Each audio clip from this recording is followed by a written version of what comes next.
ಆತ್ಮೀಯರೇ, ಮಹಾಭಾರತದ ಮಹಿಳಾ ಪಾತ್ರಗಳು ಸಂಚಿಕೆಗಳಿಗೆ ನಿಮಗೆ ಮತ್ತೊಮ್ಮೆ ಸ್ವಾಗತ, ಸುಸ್ವಾಗತ. ಈ ಹಿಂದಿನ ಸಂಚಿಕೆಯಲ್ಲಿ ವೇದವ್ಯಾಸರ ಕೃಪೆಯಿಂದಾಗಿ ಹಸ್ತಿನಾಪುರದ ಅರಮನೆಯಲ್ಲಿ 3 ರಾಜಕುಮಾರರ ಜನನವಾಗುವ ತನಕ ನೋಡಿದ್ದೇವೆ. ಮುಂದೇನಾಯಿತೆಂದು ಇಂದಿನ ಸಂಚಿಕೆಯಲ್ಲಿ ನೋಡೋಣ. ಅಂಬಿಕೆಗೆ ಅಂಧಪುತ್ರ ಜನಿಸುವನೆಂದು ಸತ್ಯವತಿಗೆ ಮೊದಲೇ ತಿಳಿದಿತ್ತಾದ್ದರಿಂದ ಈಗ ಅವಳಿಗೆ ಅಷ್ಟೊಂದು ಆಘಾತವಾಗಿರಲಿಲ್ಲ. ಆದರೆ ಆಘಾತಗೊಂಡ ಅಂಬಿಕೆಯನ್ನು ಸಮಾಧಾನಪಡಿಸುವುದೇ ಆಕೆಗೊಂದು ಸವಾಲಾಗಿತ್ತು. ಭೀಷ್ಮ ಅದನ್ನು ಸರಳಗೊಳಿಸಿದ್ದ. ಅಂಗದ ವೈಕಲ್ಯತೆ ಎನ್ನುವುದು ದೇಹಕ್ಕಷ್ಟೇ ಸೀಮಿತವಾಗಿರಬೇಕೇ ವಿನಃ ಮನಸ್ಸಿಗಲ್ಲ.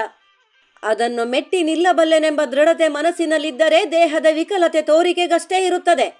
ಈ ಕೊರತೆಯ ಹೊರತಾಗಿಯೂ ನಿನ್ನ ಪುತ್ರನನ್ನು ಅದ್ವಿತೀಯ ಶೂರನನ್ನಾಗಿ ಮಾಡುತ್ತೇನೆ. ಆತನ ದೇಹ ಬಲವೇ ಆತನ ದೃಷ್ಟಿಯಾಗುತ್ತದೆ. ಇದರಲ್ಲಿ ಯಾವುದೇ ಸಂಶಯ ಬೇಡ. ಶೋಕಿಸುವುದನ್ನು ನಿಲ್ಲಿಸಿ ಮಗನ ಬೆಳವಣಿಗೆಯ ಕಡೆ ಗಮನ ಕೊಡು. ಭೀಷ್ಮ ಹೇಳುತ್ತಿದ್ದರೆ ಸತ್ಯವತಿ ಆತನನ್ನೇ ತದೇಕಚಿತ್ತಳಾಗಿ ನೋಡುತ್ತಿದ್ದಳು. ಛೆ, ಅದೆಷ್ಟು ಪುಣ್ಯವತಿಯ ಭಾಗೀರಥಿ! ಇಂತಹ ಪುತ್ರರತ್ನನನ್ನು ಪಡೆದಿದ್ದಾಳೆ. ಆ ಭಾಗ್ಯ ನನ್ನದೂ ಆಗಬಹುದಿತ್ತು. ನನ್ನ ದುರಾಲೋಚನೆಯಿಂದಲೇ ಅದನ್ನು ಇಲ್ಲವಾಗಿಸಿಕೊಂಡೆ. ಇನ್ನೂ ಸಮಯವಿದೆ. ರಾಜ್ಯದ ಆಡಳಿತದಲ್ಲಿ ಹೆಚ್ಚಿನ ಅಧಿಕಾರವನ್ನು ಅವನಿಗೇ ಬಿಟ್ಟು ಬಿಟ್ಟರೆ ರಾಜ್ಯ ಸುಭಿಕ್ಷವಾಗಿರುವುದರಲ್ಲಿ ಯಾವುದೇ ಸಂಶಯವಿಲ್ಲ ಎಂದು ಯೋಚಿಸುತ್ತಿದ್ದಳು. ಸತ್ಯವತಿಯನ್ನು ಗಮನಿಸಿದ ಭೀಷ್ಮ, ಏನು ಯೋಚಿಸುತ್ತಿರುವಿರಿ ರಾಜಮಾತೆ? ಇದು ಬರಿಯ ಮಾತಾಗಿ ಉಳಿಯುವುದೇನೋ ಎಂಬ ಸಂಶಯವೇ ನಿಮಗೆ? ಇಲ್ಲ, ಹಾಗಾಗಲಾರದು. ಇವನನ್ನಷ್ಟೇ ಅಲ್ಲ, ಈ 3 ಹಸ್ತಿನಾವತಿಯ ಹೆಮ್ಮೆಯ ಪುತ್ರರನ್ನಾಗಿ ಮಾಡುವ ಹೊಣೆ ನನ್ನದು ಎಂದಾಗ, ಇಲ್ಲ ಪುತ್ರ, ನಿನ್ನ ಮೇಲೆ ನನಗೆ ಸಂಪೂರ್ಣ ನಂಬಿಕೆ ಇದೆ. ಆಡಿದ ಮಾತನ್ನು ಕಾರ್ಯರೂಪಕ್ಕೆ ತರದೆ ಬಿಡುವವನಲ್ಲ ನೀನು ಎಂಬುದೂ ತಿಳಿದಿದೆ ಎಂದಿದ್ದಳು. ಸತ್ಯವತಿ ಭೀಷ್ಮನ ಜೊತೆ ಮಾತನಾಡುತ್ತಿದ್ದಳಾದರೂ ಆಕೆಯ ಗಮನವೆಲ್ಲವೂ ಅಂಬಿಕೆ ಅಂಬಾಲಿಕೆಯರ ಮೇಲೆಯೇ ಇತ್ತು. ಭೀಷ್ಮ 3 ಪುತ್ರರನ್ನು ಎಂದಾಗ ಸಹೋದರಿಯರಿಬ್ಬರೂ ಒಬ್ಬರನ್ನೊಬ್ಬರು ನೋಡಿಕೊಂಡು ಅಸಮಾಧಾನಗೊಂಡಿದ್ದು ಅವರ ಮುಖಭಾವದಿಂದಲೇ ತಿಳಿದಿತ್ತು ಸತ್ಯವತಿಗೆ. ಆದರೆ ಅದಕ್ಕಾಗಿ ಅವಳು ಅಷ್ಟೇನೂ ತಲೆಕೆಡಿಸಿಕೊಳ್ಳಲಿಲ್ಲ. ಬರಬರುತ್ತಾ ಎಲ್ಲವೂ ಸರಿಯಾಗಬಹುದೆಂದು ಸುಮ್ಮನಾಗಿ ಬಿಟ್ಟಳು. ಅರಮನೆಯಲ್ಲಿ ಸಂತಸದ ವಾತಾವರಣವಿತ್ತು. ಎಷ್ಟೋ ದಿನಗಳ ನಂತರ ಸತ್ಯವತಿ ಸಮಾಧಾನದ ನಿಟ್ಟುಸಿರು ಬಿಟ್ಟಿದ್ದಳು. 3 ರಾಜಕುಮಾರರು ಭೀಷ್ಮನ ಗರಡಿಯಲ್ಲಿ ಸಕಲ ವಿದ್ಯಾ ಪಾರಂಗತರಾಗಿ ಬೆಳೆಯುತ್ತಿದ್ದರು. ಧೃತರಾಷ್ಟ್ರನದ್ದೇ ಸ್ವಲ್ಪ ಯೋಚನೆಯಾಗಿತ್ತು ಸತ್ಯವತಿಗೆ. ಆತ ದಿನದಿನಕ್ಕೂ ಹಠಮಾರಿಯಾಗುತ್ತಿದ್ದ. ಎಲ್ಲದರಲ್ಲಿಯೂ ತಾನೇ ಮೊದಲಿರಬೇಕೆಂದು ಬಯಸುತ್ತಿದ್ದ. ಆತ ಅಂಧನಾದ್ದರಿಂದ ಮೊದಲ ಪ್ರಾಶಸ್ತ್ಯ ಅವನಿಗೇ ಸಿಗಬೇಕೆಂದು ಅಂಬಿಕೆಯೂ ಬಯಸುತ್ತಿದ್ದಳು. ದೃಷ್ಟಿಹೀನತೆ ದೌರ್ಬಲ್ಯವಲ್ಲ, ಅದರ ವ್ಯಾಪ್ತಿಯಲ್ಲಿಯೇ ಜೀವನವನ್ನು ಇನ್ನಷ್ಟು ಬೆಳಗಿಸಿಕೊಳ್ಳಬೇಕು. ಆ ಕೊರತೆ ನೀಗಿಸಲು ಇನ್ನೊಂದನ್ನು ಅನಾಯಾಸವಾಗಿ ಬಯಸುವುದು ತಪ್ಪು ಎಂದು ಆಕೆ ಎಂದು ಹೇಳಿಕೊಡಲೇ ಇಲ್ಲ ತನ್ನ ಪುತ್ರನಿಗೆ. ಸಾಕಷ್ಟು ಬಾರಿ ಇದನ್ನು ಗಮನಿಸಿದ ಸತ್ಯವತಿ ಒಂದು ದಿನ ಅಂಬಿಕೆಯ ಬಳಿ, ಪುತ್ರೆ ಅಂಬಿಕೆ, ಭೀಷ್ಮನ ಸಲಹೆಗಳನ್ನು ಗಮನವಿಟ್ಟು ಆಲಿಸು. ಧೃತರಾಷ್ಟ್ರ ದಿನದಿಂದ ದಿನಕ್ಕೆ ಹೆಚ್ಚೆಚ್ಚು ಆಶಾವಾದಿಯಾಗುತ್ತಿದ್ದಾನೆ. ಅದು ತಪ್ಪೆಂದು ನಾನು ಹೇಳಲಾರೆ. ಆದರೆ ಯೋಗ್ಯತೆಗೂ ಮೀರಿದ ಅರ್ಹತೆಯನ್ನು ಅಪೇಕ್ಷಿಸುವುದು ತಪ್ಪಾಗುತ್ತದೆ ಪುತ್ರಿ. ಮುಂದೊಂದು ದಿನ ಈತನ ಈ ಸ್ವಭಾವವೇ ರಾಜ್ಯವನ್ನು ಸಂಕಷ್ಟಕ್ಕೆ ನೂಕಲುಬಹುದು. ಆ ನಿಟ್ಟಿನಲ್ಲಿ ಈಗಿರಿಂದಲೇ ಆತನಿಗೆ ತಿಳಿ ಹೇಳೋ ಎನ್ನುತ್ತಿದ್ದಾಗ ಆಕೆಯ ಮಾತನ್ನು ಅರ್ಧಕ್ಕೆ ನಿಲ್ಲಿಸಿದ ಅಂಬಿಕೆ, ಈ ಮಾತುಗಳನ್ನು ನೀವು ಹೇಳುತ್ತಿರುವಿರಾ ರಾಜಮಾತೆ? ನಿಮ್ಮ ಬಾಯಿಂದ ಇಂತಹ ಮಾತುಗಳನ್ನು ಕೇಳಲು ಆಶ್ಚರ್ಯವಾಗುತ್ತಿದೆ ನನಗೆ. ದಯಮಾಡಿ ಇದನ್ನು ಉದ್ಧಟತನವೆಂದು ಭಾವಿಸಬೇಡಿ. ನನ್ನ ಮನಸ್ಸಿಗೆ ಅನ್ನಿಸಿದ್ದನ್ನು ಹೇಳುತ್ತಿದ್ದೇನೆ. ನಿಮ್ಮ 2 ಪುತ್ರರಿಗೆ ಹೋಲಿಸಿದರೆ ಜ್ಯೇಷ್ಠರು ಸರ್ವಶ್ರೇಷ್ಠರಾಗಿದ್ದರು.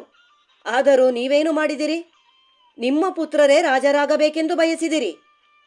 ರಾಜ್ಯದ ರಕ್ಷಣೆ ಇರಲಿ, ತಮ್ಮನ್ನು ತಾವೇ ರಕ್ಷಿಸಿಕೊಳ್ಳಲಾಗದವರನ್ನು ರಾಜ್ಯದ ರಾಜರನ್ನಾಗಿ ಮಾಡಲು ಹೊರಟಿರಿ. ಆ ದಿನಗಳಲ್ಲಿ ಈ ಅರಮನೆಯ ಜ್ಯೇಷ್ಠ ಪುತ್ರನಿಗೆ ಅನ್ಯಾಯವಾದಂತೆ ಈ ದಿನಗಳಲ್ಲಿ ಆಗಲು ನಾನು ಸಮ್ಮತಿಸಲಾರೆ ರಾಜಮಾತೆ. ಏಕೆಂದರೆ ನಾನೂ ಕೂಡ ನಿಮ್ಮಂತೆಯೇ ಮನುಷ್ಯಳು.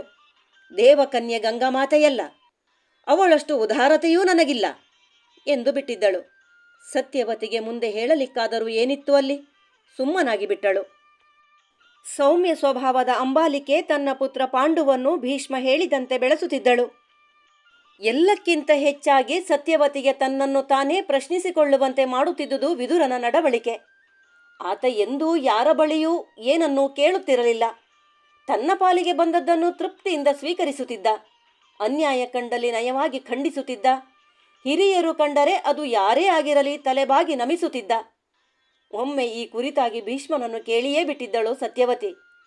ಭೀಷ್ಮ, ಮೂವರು ರಾಜಕುಮಾರರಿಗೂ ನೀನೇ ಗುರುವಾಗಿರುವೆ.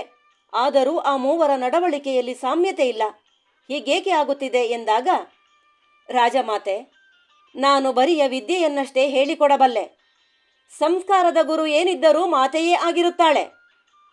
ಅಂಬಿಕೆಗೆ ತನ್ನ ಪುತ್ರ ಅಂಧನೆಂಬ ಕೀಳರಿಮೆ ಇದೆ. ಆತನಿಗೆ ಅಧಿಕಾರ ಸಿಗದೆ ಹೋದರೆ ಗೌರವವೂ ಸಿಗಲಾರದು ಎಂಬ ಭಾವನೆ ಇದೆ ಆಕೆಗೆ. ಆದ್ದರಿಂದಲೇ ಆಕೆ ಧೃತರಾಷ್ಟ್ರನ ಹಠವನ್ನು ಎಳವೆಯಲ್ಲಿ ಚಿವುಟಲೇ ಇಲ್ಲ. ಆಕೆಯ ಅರಿವಿಗೇ ಬಾರದಂತೆ ಆ ಭಾವ ಧೃತರಾಷ್ಟ್ರನಲ್ಲಿ ಬೇರೂರುತ್ತಿದೆ. ಇನ್ನು ಅಂಬಾಲಿಕೆ ಮೂಲತಃ ಸೌಮ್ಯ ಸ್ವಭಾವದವಳು. ಸದ್ಯ ತನ್ನ ಮಗ ಹೀಗಾಗಲಿಲ್ಲವಲ್ಲ ಎಂಬ ತೃಪ್ತಿ ಇದೆ ಆಕೆಗೆ. ಸಹೋದರಿಯ ಮಗನಿಗೆ ಹೀಗಾಯಿತಲ್ಲ ಎಂಬ ಅನುಕಂಪವೂ ಇದೆ. ಅದೇ ಭಾವ ಪಾಂಡುವಿಗೂ ಬಂದಿದೆ. ಆದ್ದರಿಂದಲೇ ಆತ ಧೃತರಾಷ್ಟ್ರನ ಬಗ್ಗೆ ಹೆಚ್ಚು ಕಾಳಜಿ ವಹಿಸುತ್ತಾನೆ. ಎಂದಿಗೂ ಆತನ ತಪ್ಪನ್ನು ತಿದ್ದಿ ಹೇಳುವ ಪ್ರಯತ್ನ ಮಾಡುವುದೇ ಇಲ್ಲ. ಅದೇ ವಿದುರನನ್ನು ನೋಡಿ, ಅತ್ತ ಒರಟನೂ ಅಲ್ಲ, ಇತ್ತ ಸೌಮ್ಯನೂ ಅಲ್ಲ, ಅತ್ಯಂತ ಸಹಜವಾಗಿದ್ದಾನೆ. ಆತನ ಮಾತೆ ಪರಾಶ್ರಮಿ ಎಂದೂ ಆತನನ್ನು ಕೇವಲ ತನ್ನ ಪುತ್ರನೆಂಬ ಭಾವನೆಯಿಂದ ಬೆಳೆಸಲೇ ಇಲ್ಲ. ಆತ ವೇದವ್ಯಾಸರೆಂಬ ಮಹಾಮಹಿಮರಿಂದ ಹಸ್ತಿನಾವತಿಯ ಏಳಿಗೆಗಾಗಿ ದೊರೆತ ವರಪ್ರಸಾದವೆಂದೇ ಭಾವಿಸಿದ್ದಾಳೆ. ಆಕೆಯ ಬಗ್ಗೆ ಹೆಮ್ಮೆ ಇದೆ ಆಕೆಗೆ. ತನ್ನ ಪುತ್ರನ ನಡವಳಿಕೆಯಿಂದ ಆ ಮಹಾಮಹಿಮರ ಹೆಸರಿಗೆ ಕಳಂಕ ತಟ್ಟುವಂತಾಗಬಾರದು, ಹಸ್ತಿನಾವತಿಯ ಏಳಿಗೆಗೆ ತೊಡಕಾಗಬಾರದು ಎಂಬ ಕಾಳಜಿ ಇದೆ. ಆದ್ದರಿಂದಲೇ ವಿದುರ ಹೀಗಿದ್ದಾನೆ. ಆತ ಯಾರಿಂದ ಏನನ್ನೂ ನಿರೀಕ್ಷಿಸುವುದೂ ಇಲ್ಲ. ಯಾರ ಮೂದಲಿಕೆಯ ಮಾತುಗಳಿಗೂ ಅಳುಕುವುದಿಲ್ಲ. ಕಾರಣವಿಲ್ಲದೆ ಯಾರಿಗೂ ಅನುಕಂಪವನ್ನು ತೋರುವುದೂ ಇಲ್ಲ. ತಪ್ಪು ಕಂಡಲ್ಲಿ ಖಂಡಿಸದೆ ಇರುವುದೂ ಇಲ್ಲ. ಖಂಡಿತ ಈತ ಮುಂದೊಂದು ದಿನ ಕುರುವಂಶದ ಕೀರ್ತಿ ಹೆಚ್ಚಿಸುವಲ್ಲಿ ಪ್ರಮುಖ ಪಾತ್ರ ವಹಿಸುತ್ತಾನೆ ಎಂಬ ನಂಬಿಕೆ ಇದೆ ನನಗೆ ರಾಜಮಾತೆ ಎಂದು ಭೀಷ್ಮ ಹೇಳುತ್ತಿದ್ದರೆ ಸತ್ಯವತಿಗೆ ತನ್ನ ಕೆನ್ನೆಗೆ ತಾನೇ ಭಾರಿಸಿಕೊಳ್ಳಬೇಕೆನಿಸುತ್ತಿತ್ತು. ಬೆಸ್ತರ ಯುವರಾಣಿಯಾಗಿದ್ದ ತನಗೇ ಸಾಧ್ಯವಾಗದ್ದು ಆಕೆಗೆ ಹೇಗೆ ಸಾಧ್ಯವಾದೀತು? ಆಕೆಯ ಪುತ್ರ ಸಂಸ್ಕಾರವಂತನಾಗಲಾರ, ಆದ್ದರಿಂದ ಆತನನ್ನು ಅರಮನೆಯ ಹೊರಗೇ ಇಟ್ಟು ಬಿಡಬೇಕು ಅಂದುಕೊಂಡಿದ್ದಳು. ಆಕೆಯ ತರ್ಕವೆಲ್ಲವೂ ತಲೆ ಕೆಳಗಾಗಿ ಬಿಟ್ಟಿತ್ತು. ವಿದುರ ಉಳಿದಿಬ್ಬರಿಗಿಂತ ಸಂಸ್ಕಾರವಂತನಾಗಿ ಬೆಳೆಯುತ್ತಿದ್ದ. ಅದಕ್ಕೆ ಸೂಕ್ತ ಕಾರಣವನ್ನು ಭೀಷ್ಮ ಕೊಟ್ಟಿದ್ದನಾದರೂ ಅದರಿಂದ ಸಮಾಧಾನಗೊಳ್ಳಲಿಲ್ಲ ಸತ್ಯವತಿ. ಒಂದು ದಿನ ಪರಾಶ್ರಮಿಯ ಬಳಿಯೇ ಕೇಳಿದಳು, ಪರಾಶ್ರಮಿ, ನಿನ್ನ ಪುತ್ರನನ್ನು ಇತರರು ಕೀಳಾಗಿ ಕಾಣುವರು ಎಂಬ ಅಳುಕಿಲ್ಲವೇ ನಿನಗೆ? ಆತನಿಗೆ ಅಧಿಕಾರ ಸಿಗಲಾರದು ಎಂಬ ಭಯವೂ ಇಲ್ಲವೇ? ನೀನು ಈ ಕುರಿತು ಭೀಷ್ಮನ ಬಳಿ ಚರ್ಚಿಸಿರುವೆಯಾ? ನಿನ್ನ ಪುತ್ರ ಬಹಳ ಮೇಧಾವಿ ಎಂದು ಭೀಷ್ಮನೇ ಹೇಳುತ್ತಿದ್ದ. ಆತನ ಯೋಗ್ಯತೆಗೆ ತಕ್ಕ ಸ್ಥಾನಮಾನ ಸಿಗಲು ಏನಾದರೂ ಯೋಜನೆ ರೂಪಿಸಿರುವೆಯಾ ಎಂದಾಗ ತಲೆ ಬಗ್ಗಿಸಿಯೇ ನಿಂತ ಪರಾಶ್ರಮಿ ವಿನಮ್ರತೆಯಿಂದ, ರಾಜಮಾತೆ, ನನ್ನ ಪುತ್ರ ಕೀಳೆಂದು ನನಗೆ ಎಂದೂ ಅನ್ನಿಸಿಯೇ ಇಲ್ಲ. ಹಾಗಾಗಿ ಇತರರು ಕೀಳಾಗಿ ಕಾಣುವರೆಂಬ ಅಳುಕಿಲ್ಲ. ಅಧಿಕಾರ ಜೀವನಕ್ಕೆ ತೃಪ್ತಿ ನೀಡುವುದೆಂಬ ಭ್ರಮೆ ಇಲ್ಲ ನನಗೆ. ಆದ ಕಾರಣ ಅದನ್ನು ಬಯಸುವುದೂ ಇಲ್ಲ. ಮಹಾಮಹಿಮರೇ ನನ್ನ ಪುತ್ರ ಮೇಧಾವಿ ಎಂದು ಹೇಳುತ್ತಿರುವರು ಎಂದಿರಿ. ಅದಕ್ಕಿಂತ ಹೆಚ್ಚಿನ ಸ್ಥಾನಮಾನ ಇನ್ನಾವುದಿದೆ? ಅದೂ ಅಲ್ಲದೆ ನಾನು ಏನನ್ನೂ ಕೇಳದೆ ಆ ಭಗವಂತ ಇಷ್ಟೆಲ್ಲ ಕರುಣಿಸಿದ್ದಾನೆ. ನನ್ನ ಮಗನಿಗಾದರೂ ಅಷ್ಟೆ. ಕೊಡಬೇಕೆಂದು ನಿರ್ಣಯಿಸಿದರೆ ಆತನೇ ಕೊಡುತ್ತಾನೆ. ಆತನ ನಿರ್ಣಯಕ್ಕೆ ಯೋಜನೆ ರೂಪಿಸಿ ನಾನಾವ ಪಾಪ ಕಟ್ಟಿಕೊಳ್ಳಲಿ? ಆ ಭಗವಂತನಿಗೆ ನನ್ನ ಮಗ ಯೋಗ್ಯ ಅನ್ನಿಸಬೇಕು. ಹಾಗೆ ಬೆಳೆಸುವುದೊಂದೇ ನನ್ನ ಕೈಲಿರುವುದು. ಅದನ್ನೇ ಮಾಡುತ್ತಿದ್ದೇನೆ. ಸತ್ಯವತಿ ಮುಂದೆ ಮಾತನಾಡಲಿಲ್ಲ. ಮೊದಲ ಬಾರಿಗೆ ದಾಸಿ ಪರಾಶ್ರಮಿಯನ್ನು ನೋಡಿ ಅಸೂಯೆಯಾದಂತಾಯಿತು. ಈಕೆಗಿದ್ದ ತಿಳುವಳಿಕೆಯೂ ನನಗಿಲ್ಲದೆ ಹೋಯಿತಲ್ಲ. ನನ್ನ ಮಕ್ಕಳ ಅಳಿವಿಗೆ ನಾನೇ ಕಾರಣಳಾಗಿ ಬಿಟ್ಟೆನೇನೋ ಎಂಬ ಪಶ್ಚಾತ್ತಾಪವು ಕಾಡತೊಡಗಿತ್ತು. ಅಂದು ನಾನು ಮಾಡಿದ ತಪ್ಪನ್ನೇ ಇಂದು ಅಂಬಿಕೆ ಮಾಡುತ್ತಿದ್ದಾಳೆ. ಹೇಳಲು ಹೋದರೆ ನನ್ನ ತಪ್ಪನ್ನು ಎತ್ತಿ ತೋರಿಸುತ್ತಿದ್ದಾಳೆ. ನಾನಾದರೂ ಏನು ಮಾಡಬಲ್ಲೆ? ಅಂಬಿಕೆಯಂತೂ ನನ್ನ ಮಾತು ಕೇಳುವವಳಲ್ಲ. ಧೃತರಾಷ್ಟ್ರನಿಗೊಂದು ವಿವಾಹ ಮಾಡಿಬಿಟ್ಟರೆ ಹೇಗೆ? ಆಕೆಯಾದರೂ ತನ್ನ ಪತಿಯನ್ನು ತಿದ್ದಬಹುದೇನೋ ಎಂದುಕೊಂಡವಳೇ ಭೀಷ್ಮನಿಗೆ ಕರೆ ಕಳುಹಿಸಿದಳು. ಧೃತರಾಷ್ಟ್ರನ ವಿವಾಹವಾಯಿತೆ? ಸತ್ಯವತಿ ಅಂದುಕೊಂಡದ್ದು ನೆರವೇರಿತೆ? ಮುಂದಿನ ಸಂಚಿಕೆಯಲ್ಲಿ ನೋಡೋಣ.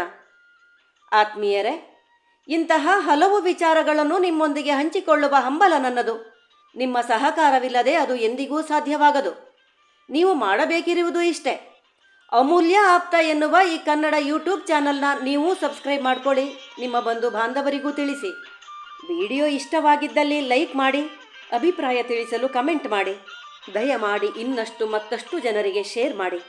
ಧನ್ಯವಾದಗಳು.